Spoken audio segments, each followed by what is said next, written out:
ನಮಸ್ತೆ. ಈ ರಿಸರ್ಚ್ ಮತ್ತು ಕೆಲವು ಅನುಮತಿಗಳನ್ನು ಡಿಪಾರ್ಟ್ಮೆಂಟು ಹೆಂಗೆ ಕೊಡ್ತದೆ? ಈ ಥರ ವೆಸ್ಟರ್ನ್ ಘಾಟ್ಸಲ್ಲಿ ಈ ಹರ್ಪಿಂಗ್ ಇರ್ಬೋದು, ಫ್ರಾಗ್ ವಾಕ್ ಅಂತೆ, ಅದಂತೆ ಇದಂತೆ, ಈಗ ಏನಕ್ಕೆ ಡಿಸ್ಟರ್ಬ್ ಮಾಡ್ತೀರಾ ನೀವು? ಯಾರಿಗೆ ತಿಳುವಳಿಕೆ ಹೇಳಕ್ಕೆ ಹೊರಟಿದ್ದೀರಾ? ಯಾರಿಗೆ ನೀವು ಇದನ್ನು ಮಾಡ್ತೀರಾ ಅಂತ ನನಗೆ ಅರ್ಥ ಆಗ್ತಿಲ್ಲ. ಮೊದಲನೇದಾಗಿ ಯಾವುದಾದ್ರು ಅನುಮತಿ ಕೊಡಬೇಕಾದ್ರೆ ಅದು ನಮ್ಮ ಅಂದರೆ ಪರಿಸರಕ್ಕೆ ಹೆಂಗೆ ಪೂರಕ ಆಗುತ್ತೆ ಅಂತ ನೋಡ್ಕೊಬೇಕು. ಇಲ್ಲಿ ಯಾರೋ ಶ್ರೀಮಂತರನ್ನ ಯಾವುದೋ ಸಿಟಿಯಿಂದ ಕರೆಸಿ ಅವರಿಗೊಂದು 2,000 3,000 ಚಾರ್ಜ್ ಮಾಡಿ ಆಗ ಕಾಡಲ್ಲಿ ಕರ್ಕೋಗೋಕ್ಕೆ ಹಾವು ತೋರಿಸ್ತೀನಿ, ಕಪ್ಪೆ ತೋರಿಸ್ತೀನಿ, ಪರಿಸರ ತೋರಿಸ್ತೀನಿ ಅಂತ ಹೇಳಿಬಿಟ್ಟು ಮಾಡೋದಕ್ಕೆ, ಅದು ಆನ್ಲೈನ್ ಕ್ಯಾಂಪೇನ್ ನೀವು ಡಿಪಾರ್ಟ್ಮೆಂಟು ಭಯ ಇಲ್ದಂಗೆ ಮಾಡ್ತೀರಿ ಅಂದರೆ ನಿಮ್ಮ ಡಿಪಾರ್ಟ್ಮೆಂಟ್ ಯಾವ ಥರ ಇದೆ ಅಂತ ಯೋಚನೆ ಮಾಡಬೇಕು. ಈಗ ಹರ್ಪಿಂಗು ಏನು ಆಗುಂಬೆ ಭಾಗದಲ್ಲಿ ನಡೀತಿದೆ ಅಂತ ಹೇಳ್ಬಿಟ್ಟು ನಮ್ಮ ಪರಿಸರ ಆಸಕ್ತಂತ ನಾರಾಜ್ ಕುವೆ ಅವರು ಒಂದು ದನಿ ಎತ್ತಿದ್ರು. ಈಗ ಜಾನುವಾರುಗಳೇ ಕಾಡಿಗೆ ಹೋಗಂಗಿಲ್ಲ ಅಂತ ಕಾನೂನುಗಳಿದೆ. ಇನ್ನು ಈ ಹರ್ಪಿಂಗು ಫ್ರಾಗ್ ವಾಕು ಅಂತೇಳಿದ್ರೆಲ್ಲ ಮಾಡ್ಕೊಂಬಿಟ್ಟು ನೀವು ಕಾಡಿಗೆ ಕಳ್ಸೋಕ್ಕೆ ನೀವು ದುಡ್ಡ ಎತ್ತಾ ಇದ್ದಾರೆ ಅಂತಂದರೆ ಯೋಚನೆ ಮಾಡಿ ಯಾವ ಥರ ಇರಬೇಕು. ಈ ತನಕ ಯಾವ ಥರ ಮಾಡಿದ್ರಿ? ಏನಿಲ್ಲ, ಈ ಒಂದು ಸ್ವಲ್ಪ ಹಣ ಬರ್ತಾ ಇರ್ತದೆ ಅಲ್ವಾ, ಆ ಹಣಕ್ಕೆ ತೋರಿಸ್ಬೇಕಲ್ಲ ಲೆಕ್ಕನ. ಅದಕ್ಕಾಗಿ ನೀವು ಇವೆಲ್ಲ ಆ್ಯಕ್ಟಿವಿಟೀಸ್ಗಳು ಜೊತೆಗೆ ಇನ್ನೊಂದು ಸಮಸ್ಯೆ ಅಂತಂದರೆ, ಈ ಕಾಡಲ್ಲಿ ಕೀಟ ಸಿಕ್ತು, ಅದೇನೋ ಪಕ್ಷಿ ಸಿಕ್ತು, ಇನ್ಯಾವುದೋ ಏಡಿ ಸಿಕ್ತು, ಮರ ಹತ್ತೋದು ಏಡಿ ಅಂಥದ್ದನ್ನೆಲ್ಲ ನೀವು ದೊಡ್ಡಕ್ಕೆ ಪತ್ರಿಕೆಯಲ್ಲಿ ಬರೆಸ್ಬಿಟ್ಟು ಕಂಡುಹಿಡ್ದೆ ಅಂತ. ಏನು ಕಂಡುಹಿಡ್ದು? ನಾನು ಈಗಾಗಲೇ ಒಂದು ದಶಕದ ಹಿಂದೆ ಅನಿಸುತ್ತೆ, ಈ ನಮ್ಮ ಶರಾವತಿ ಭಾಗದಲ್ಲಿ ಹೋದಾಗ ನನಗೆ ಬಹಳ ಅಚ್ಚರಿಯಾಗಿ ಕಾನೂರು ಕೋಟೆ ಹತ್ರ ಅದು ಇದು ನೇರಳೆ ಬಣ್ಣದ ಏಡಿಯನ್ನು ಹಿಡ್ಕೊಂಡು ನೋಡಿದೆ.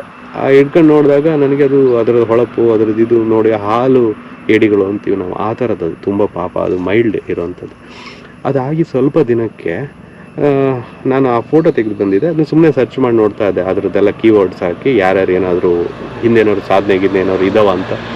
ಆಗ ನನಗೆ ಗೊತ್ತಾಗಿದ್ದೇನು ಅಂತಂದರೆ, ಅದು ಯಾರೋ ಒಬ್ಬರು ಅದ್ರ ಬಗ್ಗೆ ತಾನು ಕಂಡಿಡಿದೆ ಅಂತ ಹೇಳಿಬಿಟ್ಟು ಪತ್ರಿಕೆಯಲ್ಲಿ ಬರೆಸ್ಬಿಟ್ಟಿದ್ದಾರೆ. ಅದು ಈ ಮಂಗಳೂರು ಸೈಡಲ್ಲಿ ಯಾವುದೋ ಕುಂದಾಪುರನೋ ಯಾವುದೋ ಸೈಡಲ್ಲಿ ಒಬ್ಬರು ಮಾಡಿದ್ದಾರೆ. ಅಂದರೆ ಇದಕ್ಕೆ ದೊಡ್ಡ ರಿಸರ್ಚ್ಗೆ ಅಂತ ಹೇಳ್ಬಿಟ್ಟು ನೀವು ಪರ್ಮಿಷನ್ ಕೊಟ್ಟು ಇಲ್ಲೆಲ್ಲ ಮಾಡಿ ಕಾಡಲ್ಲಿ ಹೋಗ್ಬಿಟ್ಟು ಅವುಗಳನ್ನ ಡಿಪಾರ್ಟ್ಮೆಂಟ್ನವರಿಗೆ ತುಂಬ ಕೊಡ್ತಿರುತ್ತೆ ಈ ಥರ ಸ್ಪೀಷೀಸ್ ಬಗ್ಗೆ. ಅವರು ಸಬ್ಮಿಟ್ ಮಾಡೋಕ್ಕಾಗಲ್ಲ ರಿಪೋರ್ಟು, ಆ ಥರದ್ದೆಲ್ಲ ಇರುತ್ತೆ. ಡಿಪಾರ್ಟ್ಮೆಂಟ್ ಮಾಡೋ ಕೆಲಸಗಳನ್ನು ನೀವು ಅದನ್ನು ವರ್ಗೀಕರಣ ಮಾಡಿಬಿಟ್ಟು ಅವುಗಳನ್ನ ಇಟ್ಟು ಫೋಟೋಗಳನ್ನು ಮಾಡಿಬಿಟ್ಟು ಜನರಿಗೆ ಹೇಳೋವಂಥ ಮಾಹಿತಿಗಳು. ಅದನ್ನು ಬಿಟ್ಟು ನೀವು ಇದ್ಯಾರೋ ರಿಸರ್ಚರ್ ಬಂದುಬಿಟ್ಟು ನಾನು ಅದು ಕಂಡು ಹಿಡಿದಿದ್ದೆ ಬರೀ ಇದೇ ಆಗೋಯ್ತಲ್ಲ ನಿಮ್ಮದು ಬರೀ ಅಂತ ಹೇಳ್ಬಿಟ್ಟು. ಮೊದಲನೇದಾಗಿ ನಮ್ಮ ಹೈಯರ್ ಆಫೀಸರ್ಸಿಗೆ ಮೊದಲು ಪರ್ಮಿಷನ್ ಕೊಡಬೇಡಿ ಇದಕ್ಕೆಲ್ಲ.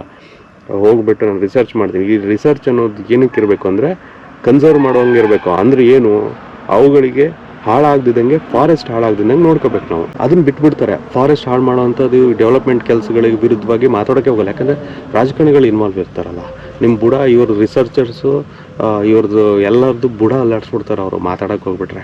ಆಮೇಲೆ ಅಧಿಕಾರಿಗಳ ವಿರುದ್ಧ ಮಾತಾಡೋಕ್ಕಾಗುತ್ತೇನೋ ನೀವು ಅಂಥವ್ರು. ಅಂದರೆ ಫಾರೆಸ್ಟು ಹೋಗ್ತಾ ಇದೆ ಅದ್ರ ಪಾಡಿಗೆ.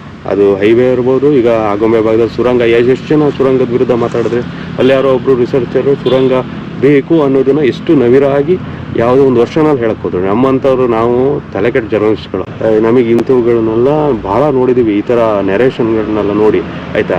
ಈಗ ಆಗುಂಬೆದು ಮೊನ್ನೆ ವಯನಾಡಲ್ಲಿ ಆಗಿರೋ ಇನ್ಸಿಡೆಂಟ್ ಒಂದ್ಸರಿ ನೆನ್ಪು ಮಾಡ್ಕೊಳ್ಳಿ. ಆಗುಂಬೆಗೆ ಈಗ ರಂಧ್ರ ಹೊಡೆಯೋಕೆ ಕೊಟ್ಟಿದ್ದಾರೆ. ಈಗಿರೋದೇ ನಾನು ಹೇಳೋದೇನು ಅಂತಂದರೆ, ಅಲ್ಲಾಗಿರೋದು ಇಲ್ಲ ಆಗೋಲ್ಲ, ಇಲ್ಲ ಆಗಿರೋದು ಅಲ್ಲ ಆಗೋಲ್ಲ, ಅದೆಲ್ಲ ಸುಳ್ಳು. ಈಗ ವಯನಾಡಲ್ಲಿ ಆಲ್ರೆಡಿ ಒಂದು ಸುರಂಗ ಮಾರ್ಗ ಇದೆ, ಇದು 2ನೇ ಮಾರ್ಗ ಅದು, ಆಯಿತಾ. ಅವರಿಗೆ ಅಲ್ಲಿ ರಸ್ತೆಗಳಿಲ್ಲ, ಅಲ್ಲಿ ಕನೆಕ್ಷನ್ ಭಾಳ ಸಮಸ್ಯೆ ಇದೆ. ಹಾಗಾಗಿ ಅವರು ಶತಾಯಗತಾಯ ಮಾಡೋಕ್ಕೆ ಹೊರಟರು, ಪ್ರಕೃತಿ ವಿರುದ್ಧವಾಗಾಯಿತು. ಈಗ ಧಾರಣ ಸಾಮರ್ಥ್ಯ ಯಾಕೆ ಬಂದಿರೋದು ಅಂದರೆ, ಈ ತನಕ ತಡ್ಕೊಂಡಿದ್ದು ಅಂತ, ಈಗ ತಡ್ಕೊಳ್ತಾ ಇರೋದು ಅಂತ ಅಲ್ಲ. ಈಗ ಆಲ್ರೆಡಿ ಅದನ್ನು ನಾವು ಏನು ಮಾಡಿದ್ದೀವಿ ಅಂತಂದರೆ ಕುಗ್ಗಿಸ್ಬಿಟ್ಟಿದ್ದೀವಿ ಲ್ಯಾಂಡನ್ನು. ಹಾಗಾಗಿ ಅದು ಇನ್ನಷ್ಟು ಹೋಗಬೇಕು. ಹಾಗಾಗಿ ನೀವು ರಿಸರ್ಚರ್ಸು ಏನಿದಾರಲ್ಲ ಇವರು ಆ್ಯಕ್ಟಿವಿಸ್ಟ್ಗಳು, ಬಯೋಲಜಿಸ್ಟ್ ಅಂತ ಮೊದಲು ಇವರು ಏನೋ ಈ ಥರ ಒಂದು ಲೂಟಿ ಹೊಡೆಯೋ ಯೋಜನೆ ಹಿಡ್ಕೊಂಬಿಟ್ಟು ಆ ಥರ ಫಂಡ್ ಡೊನೇಷನ್ ಎಲ್ಲ ಡ್ರೈವ್ ಮಾಡ್ಕೊಂಬಿಟ್ಟು ಟ್ರಸ್ಟು NGO ಅಂತ ಬಂದಿರ್ತಾರೆ. ಆಮೇಲೆ ಬಯೋಲಜಿಸ್ಟ್ ಆಗ್ಬಿಡ್ತಾರೆ ಅವರು. ಆ ಬಯೋಲಜಿಸ್ಟ್ ಆದರೆ ಏನು ಅಂದರೆ ಒಂದು ಬೆನಿಫಿಟ್ ಏನು ಅಂತಂದರೆ, ಅವರು ಡಿಪಾರ್ಟ್ಮೆಂಟ್ನ ಕ್ವಶನ್ ಮಾಡಲ್ಲ. ಮೊದಲು ಆ್ಯಕ್ಟಿವಿಸ್ಟ್ ಆದರು, ಆಮೇಲೆ ಬಯೋಲಜಿಸ್ಟ್ ಆಗಿಬಿಡ್ತಾರೆ. ಅವರು ಮಾಡೋದಿಲ್ಲ, ಈ ರಾಜಕಾರಣವನ್ನು ಕ್ವಶನ್ ಮಾಡೋದಿಲ್ಲ. ಮತ್ತು ಇವರೆಲ್ಲರೂ ಹೆಂಗೆ ಅಂದರೆ ಜನರ ವಿರುದ್ಧನೇ ಒಳಗಡೆ ಸಂಚು ಮಾಡಿರ್ತಾರೆ. ಒಳಗೆ ಕೂತ್ಕೊಂಡ್ಬಿಟ್ಟು ಈ land Sharavathi wild life land, ಇದು ಲಯನ್ ಟೇಲ್ ಮ್ಯಾಕಾಕ್ ಸೆಂಚುರಿ ಬೇಕು, ಹಿಂಗೆ ಇವ್ರು ಯಾರಿಗೂ ಹೊರಗಡೆ ಕಾಣೋದಿಲ್ಲ. ಇಂಥದ್ದೊಂದು ದೊಡ್ಡ ಪಡೆನೇ ಇದೆ ಇವ್ರದ್ದು.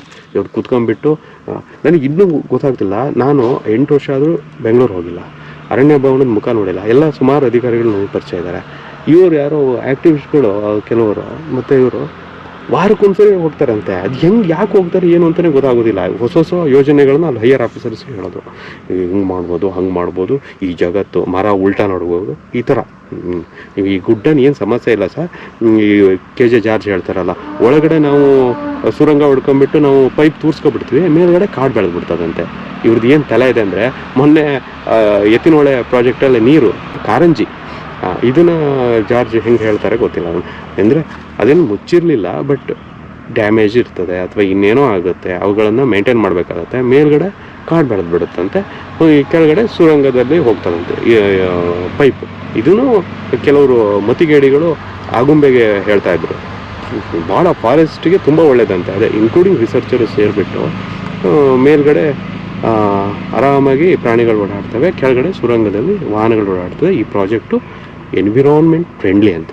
ಇಂಥ ರಿಸರ್ಚರ್ಸ್ಗಳನ್ನು ಫಸ್ಟ್ ಬೈಕಾಟ್ ಮಾಡಿ. ಫಸ್ಟು ನಾಳೆ ಬೇರೆ ಥರದ ದಂಡವನ್ನು ತೆರಬೇಕಾಗ್ತದೆ. ಅದು ಕಾನೂನಲ್ಲ, ಪ್ರಕೃತಿಯೇ ನಿಮ್ಮನ್ನು ಉಳಿಸೋದಿಲ್ಲ. ನಿಮ್ಮ ಊರಿನಲ್ಲಿರುವಂಥ ಗುಡ್ಡ ಕಾಡುಗಳಲ್ಲಿದ್ದರೆ ಮಗ್ಚಿ ಬಂದು ನಿಮ್ಮ ಊರನ್ನೇ ನೆಲಸಮ ಮಾಡುತ್ತೆ. ನೀವು ವಯನಾಡಲ್ಲಿ ಇತ್ತಿತ್ತಲಾಗೆ ನಮ್ಮ ತೀರ್ಥಹಳ್ಳಿ ಸಮೀಪನೆ ಹೆಗ್ಲತ್ತಲ್ಲಿ ಆಗಿರುವಂತಹ ದೃಶ್ಯಗಳಿಗೆ ನೀವು ಸಾಕ್ಷಿ ಆಗ್ತೀರಾ. ನೆನ್ಪಿಟ್ಕೊಳ್ಳಿ. ನೀವೇ ಮರ ಕಡಿಯೋದು, ಡಿಪಾರ್ಟ್ಮೆಂಟ್ನವ್ರ ಜೊತೆಗೆ ಇನ್ವಾಲ್ವ್ ಆಗಿಬಿಟ್ಟು ಮರ ಸಾಗಿಸ್ತಿರೋದು, ಬೇಟೆ ಆಡಿಬಿಟ್ಟು ಸಾರ್ ಹಿಂಗೆ ಆಗ್ಬಿಟ್ಟಿದೆ ಅಂತ ಹೇಳ್ಬಿಟ್ಟು ಅವರಿಗೆ ನೀವು ಪಾಲು ಕೊಡ್ತೀರಾ, ಎಲ್ಲ ಕೊಡ್ತೀರಾ. ನಮಗೆಲ್ಲ ಗೊತ್ತಿದೆ, ಅವೆಲ್ಲ ಏನು ವಿಷಯಗಳೇನು ಉಳಿದಿಲ್ಲ, ಆಯಿತಾ. ಹಾಗಾಗಿ ಉಳಿದಿಲ್ಲ. ಕಾಲನ್ನು ಇಡೀ ಕಾಡಿಗೆ ನೀವು ಚಾಚ್ಕೊಂಡು ಎಲ್ಲ ನಾವು ಮಾಡ್ತೀನಿ ಅಂತ ಅಂದರೆ, ಈಗ ಕೊಟ್ಟಿರುವಂಥದ್ದೇ ಈಗಾಗಲೇ ಸುಮಾರು ಜನ ಆಗಿದ್ದಾರೆ. ಈಗ ದೊಡ್ಡ ರೈತರು ದೊಡ್ಡ ಮಟ್ಟದಲ್ಲಿ ಅರಣ್ಯ ವಶಪಡಿಸ್ಕೊಂಡಿದ್ದೀರಾ. ಸಣ್ಣ ಬಿಡ್ತಾರೆ 2 ಎಕರೆ 3 ಎಕರೆ ಎಲ್ಲಿ ಹೋದರೂ ಕೂಡ ಮಲೆನಾಡಿನಲ್ಲಿ ಇತ್ಯರ್ಥ ಆಗದೇ ಇರುವಂಥ ಸ್ಥಿತಿ ಇದೆ. ಯಾಕೆಂದರೆ ಅಷ್ಟು ಜನನು ಕೂಡ ನಾವು ಕಾಡಲ್ಲೇ ಇರೋದು, ಪರಿಸರವನ್ನು ಇಟ್ಕೊಂಡಿರೋದು. ಸೊ ಹಾಗಾಗಿ ನೀವು ಅಟ್ಲೀಸ್ಟ್ ನಿಮಗೆ ಒಂದು ಸ್ವಲ್ಪನಾರು ಒಂದು ಕಾಳಜಿ ಇರಬೇಕು. ನಮ್ಮೂರಿಗೆ ನೀವು ಬೇರೆ ಊರಿನವ್ರು ಬಂದು ನಿಮ್ಮೂರಲ್ಲಿ ಅರಣ್ಯ ಹಾಳು ಮಾಡಿದಾಗ ಮಾತ್ರ ಎತ್ತೀರಾ ನೀವು ಪ್ರಶ್ನೆಗಳನ್ನು. ಆ ಥರದವ್ರನ್ನೂ ನಾವು ನೋಡ್ಬಿಟ್ಟಿದ್ದೀವಿ. ಮರಳು ಬೇರೆಯವ್ರು ಹೊಡೆದಾಗ ಯೋಚನೆ ಮಾಡೋದು, ಮರಳು ಹೋಯ್ತು ಅಂತ ಹೇಳ್ಬಿಟ್ಟು. ಇಂಥ ಪರಿಸ್ಥಿತಿ ಬಿಟ್ಟು ನಿಮ್ಮ ಪರಿಸರ ನೀವು ಉಳಿಸ್ಕೊಂಡ್ರೆ ಈ ರಿಸರ್ಚರ್ಸು, ಇವರ ಲಾಬಿಗಳು, ಬಯಾಲಜಿಸ್ಟು, ಆಮೇಲೆ ಈ ಡಿಪಾರ್ಟ್ಮೆಂಟಿನ ಹಗಲು ದೊರಾಡೆ ಯಾವುದು ಇರೋದಿಲ್ಲ. ನನ್ನ ಕಳಕಳಿ. ಆಮೇಲೆ ಈ ಹರ್ಪಿಂಗ್ ಹೇಳ್ತಾ ನಾನು ಹೇಳಿದೆ ಈ ಥರದ್ದಲ್ಲ ಅಂತ. ಅವ್ರು ಯಾರಿಗೂ ತಲೆ ಕೆಡಿಸ್ಕೊಳಲ್ಲ. ನಾ ರಾಜ್ಕುಮಾರ್ ನಂಗೆ ಗೊತ್ತಿದೆ, ಅವ್ರು ಫಾಲೋ ಅಪ್ ಮಾಡಿ ಪಾಪ ಅವರೆಲ್ಲ ಲೆಟ್ರ್ ಬರೆದು ಎಲ್ಲ ಮಾಡಿದ್ರು. ನಾನು PCF ಅವ್ರಿಗೆ ಹೇಳಿದೆ, ಹಾವುಗಳನ್ನು ಹಿಡಿಯೋದು, ಅವುಗಳನ್ನು ವಿಡಿಯೋ ಮಾಡುವಂಥದ್ದು ಮತ್ತು ಫಂಡ್ ರೈಸಿಂಗೇ ಮಾಡೋದು. ಅವ್ರು ಹೊರಗಡೆ ಕಾಣಲಿ ಅಂತ ಹೇಳ್ಬಿಟ್ಟು ಅವರ ಸೆಲ್ಫ್ ಪ್ರಮೋಷನ್ಗೆ ಹೊರತು ಬೇರೆ ಏನಿಲ್ಲ. ನೀವು ಆನೆ ಸೆರೆ ವಿಡಿಯೋಗಳನ್ನೆಲ್ಲ ಮಾಡಬಾರ್ದು ಅಂತಾದರೆ ಹಾವುಗಳನ್ನು ರಕ್ಷಣೆ ಮಾಡುವಂಥ ವಿಡಿಯೋಗಳನ್ನ ಯಾಕೆ ಮಾಡಿಸ್ಬೇಕು? ಅವುಗಳನ್ನ ಯಾಕೆ ಬಿಡಬೇಕು? ಈಗ ಅವುಗಳನ್ನು ಕೊಡ್ಬೋದಲ್ಲ. ಈಗ ಆನೆ ಸೆರೆ ಕಾರ್ಯಾಚರಣೆ ವಿಡಿಯೋಗಳನ್ನ ನಮ್ಗೆ ಎಲ್ಲಿ ಕೊಡ್ತಾರೆ ಇವರು? ಅದು ಗೈಡ್ಲೈನ್ಸಲ್ಲಿದೆ. ಮೀಡಿಯಾದವ್ರಿಗೆ ಇನ್ಫಾರ್ಮೇಷನೇ ಕೊಡೋದಿಲ್ಲಲ್ಲ ಇವರು. ಸೊ ಹಂಗಿದ್ಮೇಲೆ ಯಾಕೆ ಅದನ್ನು ಇದು ಮಾಡ್ತೀರಾ?